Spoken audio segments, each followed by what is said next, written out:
নিজের আপন রক্তের ভাইরা যখন শত্রুতে পরিণত হয় তখন পালানোর আর কোনো পথ থাকে না।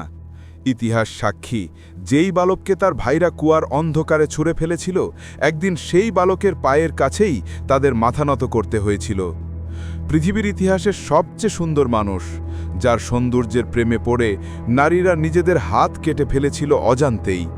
দাস থেকে রাজপ্রাসাদ, জেলখানা থেকে মিশরের সিংহাসন, এক অবিশ্বাস্য উপখ্যান।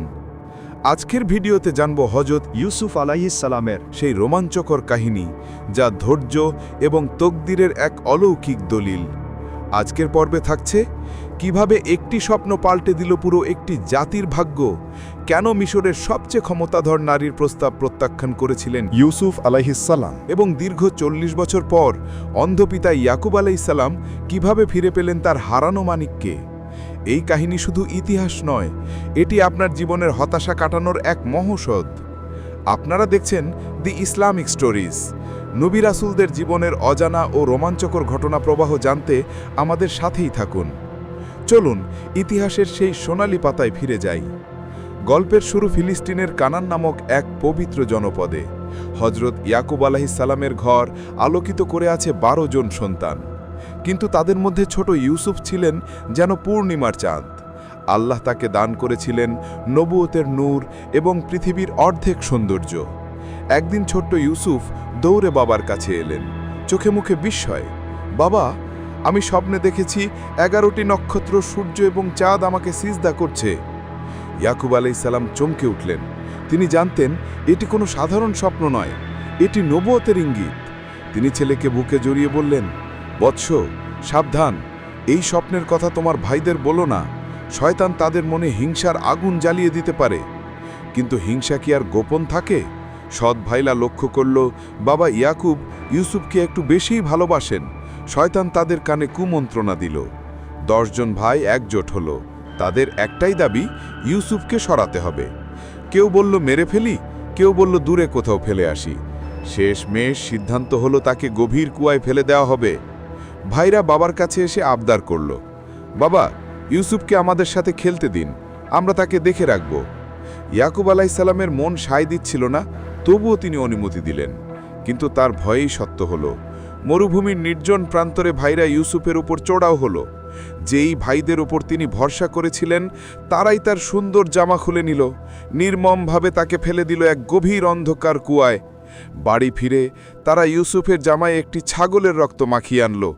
কান্না জড়ানো মিথ্যে স্বরে বাবাকে বলল, বাবা, আমরা দৌড় প্রতিযোগিতায় ছিলাম আর ইউসুফকে বাঘে খেয়ে ফেলেছে।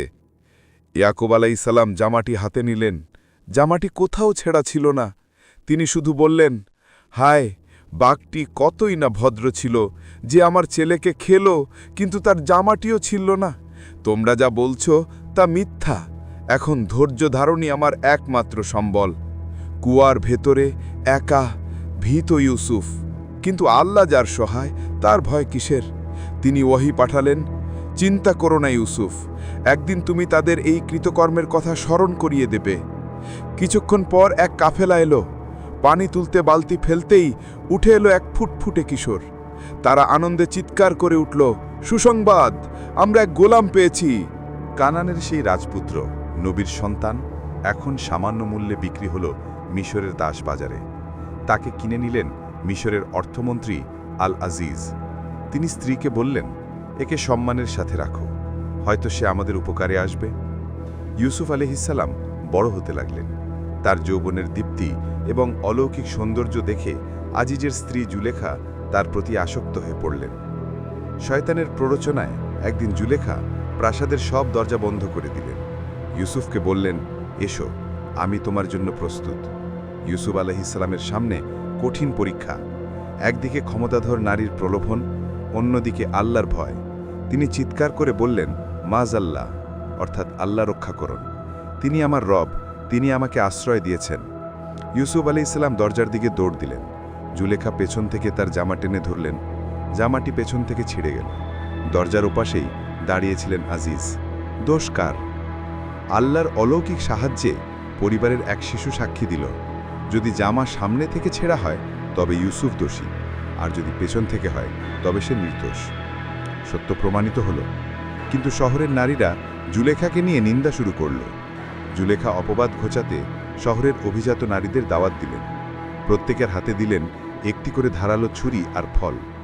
যখন নারীরা ফল কাটছিল তখন জুলেখা ইউসুফকে তাদের সামনে আসতে বললেন। ইউসুফের চেহারা দেখে নারীরা এতটাই বিভোর হয়ে গেল যে ফলের বদলে তারা নিজেদের আঙুল কেটে ফেলল। রক্ত ঝরছে কিন্তু ব্যথা অনুভব করছে না। তারা চিৎকার করে বলল, ইনি কোনো মানুষ নন, ইনি নিশ্চয়ই কোনো সম্মানিত ফেরেশতা। জুলেখা জেদ ধরলেন, তার কথা না শুনলে ইউসুফকে জেলে যেতে হবে।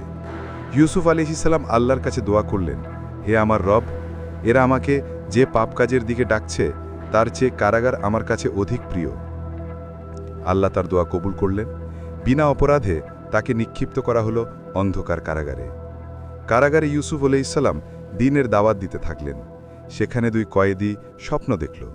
ইউসুফ আলাইহিস সালাম নির্ভুল ব্যাখ্যা দিলেন। একজন মুক্তি পেয়ে রাজার শরাব পরিবেশনকারী হল, অন্যজনের মৃত্যুদণ্ড হল। ইউসুফ আলাইহিস সালাম মুক্তিপ্রাপ্তকে বলেছিলেন তার কথা রাজার কাছে বলতে, কিন্তু শয়তান তাকে ভুলিয়ে দিল। ফলে ইউসুফ আলাইহিস সালামকে আরও কয়েক বছর জেলে থাকতে হল। এটি ছিল আল্লাহর পক্ষ থেকে আরেকটি ধৈর্যের পরীক্ষা। একদিন মিশরের বাদশাহ এক অদ্ভুত স্বপ্ন দেখলেন। 7টি মোটাতাজা গাভীকে 7টি জীর্ণশীর্ণ গাভী খেয়ে ফেলছে, আর 7টি সবুজ শীষ ও 7টি শুষ্ক শীষ। রাজ্যের সব জাদুকর ও পণ্ডিতরা ব্যর্থ হল। তখন সেই শরাব পরিবেশনকারীর ইউসুফের কথা মনে পড়ল। কারাগার থেকে ইউসুফ আলাইহিস সালাম স্বপ্নের ব্যাখ্যা পাঠালেন। আগামী 7 বছর প্রচুর ফসল হবে, এরপর 7 বছর ভয়াবহ দুর্ভিক্ষ হবে, তাই প্রথম 7 বছর ফসল জমাতে হবে। বাদশাহ মুগ্ধ হলেন। তিনি আদেশ দিলেন, ইউসুফকে নিয়ে এসো। কিন্তু ইউসুফ আলাইহিস সালাম শর্ত দিলেন, আগে সেই নারীদের কাছে সত্য উদ্ঘাটন করতে হবে। তদন্ত হল। জুলেখা তার দোষ স্বীকার করলেন। ইউসুফ আলাইহিস সালামের পবিত্রতা সারা দেশের সামনে প্রমাণিত হল। বাদশাহ ইউসুফ আলাইহিস সালামকে মিশরের অর্থমন্ত্রী অর্থাৎ আজিজ বানালেন। শুরু হলো দুর্ভিক্ষের দিন। কানান থেকে ইউসুফের ভাইরা এলো শস্য নিতে। তারা ইউসুফকে চিনতে পারল না, কিন্তু ইউসুফ তাদের চিনলেন। তিনি তাদের বললেন, তোমাদের ছোট ভাই অর্থাৎ বিনিয়ামিনকে নিয়ে এসো, নইলে আর শস্য পাবে না। কৌশল করে ইউসুফ আলাইহিস সালাম ছোট ভাই বিনিয়ামিনকে নিজের কাছে রেখে দিলেন। ভাইরা অনেক অনুনয় বিনয় করল, এমনকি নিজেদের একজনকে রেখে যেতে চাইল, কিন্তু ইউসুফ রাজি হলেন না। অবশেষে বড় ভাই লজ্জিত হয়ে মিশরেই থেকে গেল। বাকি ভাইরা আবার এলো। তারা বলল, হে আজিজ, আমাদের পরিবার খুব কষ্টে আছে, আমাদের কিছু ভিক্ষা দিন। এই কথা শুনে ইউসুফ আলাইহিস সালাম আর নিজেকে ধরে রাখতে পারলেন না। তিনি কান্না জড়ানো কণ্ঠে বললেন, তোমাদের কি মনে আছে অজ্ঞতাবশত তোমরা ইউসুফ আর তার ভাইয়ের সাথে কি করেছিলে? ভাইরা চমকে উঠল। তারা ভয়ে ভয়ে জিজ্ঞেস করল, তবে কি তুমি ইউসুফ? তিনি বললেন, হ্যাঁ, আমি ইউসুফ, আর এটা আমার ভাই। আল্লাহ আমাদের উপর অনুগ্রহ করেছেন। নিশ্চয়ই যে ধৈর্য ধরে আল্লাহ তার প্রতিদান নষ্ট করেন না। ভাইরা লজ্জায় মাথা নিচু করল। তারা ভাবল এখন ইউসুফ প্রতিশোধ নেবে, কিন্তু ইউসুফ আলাইহিস সালাম ইতিহাসের শ্রেষ্ঠ ক্ষমার দৃষ্টান্ত স্থাপন করলেন। তিনি বললেন, আজ তোমাদের বিরুদ্ধে আমার কোনো অভিযোগ নেই, আল্লাহ তোমাদের ক্ষমা করুন। ইউসুফ আলাইহিস সালাম নিজের গায়ের জামাটি খুলে ভাইদের হাতে দিয়ে বললেন, এই জামাটি আমার বাবার চেহারায় রাখবে, তিনি দৃষ্টিশক্তি ফিরে পাবেন এবং পুরো পরিবারকে নিয়ে মিশরে চলে এসো। কানানে বসে ইয়াকুব আলাইহিস সালাম বাতাসের ঘ্রাণ শুকে বললেন, আমি ইউসুফের ঘ্রাণ পাচ্ছি। জামাটি তার চোখের উপর রাখার সাথে সাথে তিনি আবার দৃষ্টিশক্তি ফিরে পেলেন। শোকের কালো মেঘ কেটে গেল। পুরো পরিবার মিশরে এলো। ইউসুফ আলাইহিস সালাম তার পিতামাতাকে রাজসিংহাসনে বসালেন। তখন পিতা, মাতা এবং 11 ভাই তার সম্মানে সিজদা বনত, অর্থাৎ তৎকালীন প্রথা অনুযায়ী সম্মানের সিজদা হল। ইউসুফ আলাইহিস সালাম বললেন, আব্বাজান, এটাই আমার সেই ছোটবেলার স্বপ্নের ব্যাখ্যা, যা আজ আল্লাহ সত্যে পরিণত করলেন। ইউসুফ আলাইহিস সালামের জীবন আমাদের শেখায়, জীবন যতই কঠিন হোক, কুয়ার অন্ধকার যতই গভীর হোক, আল্লাহর পরিকল্পনা তার চেয়েও সুন্দর। আপনার বিপদ মানেই শেষ নয়, হতে পারে এটি কোনো বিশাল বিজয়ের শুরু। শুধু প্রয়োজন সাবার বা ধৈর্য। প্রিয় দর্শক, এই ঘটনা থেকে আপনি কি শিখলেন কমেন্ট করে আমাদের জানান। এমন আরও লোমহর্ষক এবং শিক্ষণীয় ভিডিও পেতে আমাদের চ্যানেলটি সাবস্ক্রাইব করুন এবং বেল আইকনে ক্লিক করুন। দেখা হবে আগামী পর্বে নতুন কোনো ইতিহাসের সন্ধানে। ততক্ষণ ভালো থাকুন। আল্লাহ হাফেজ।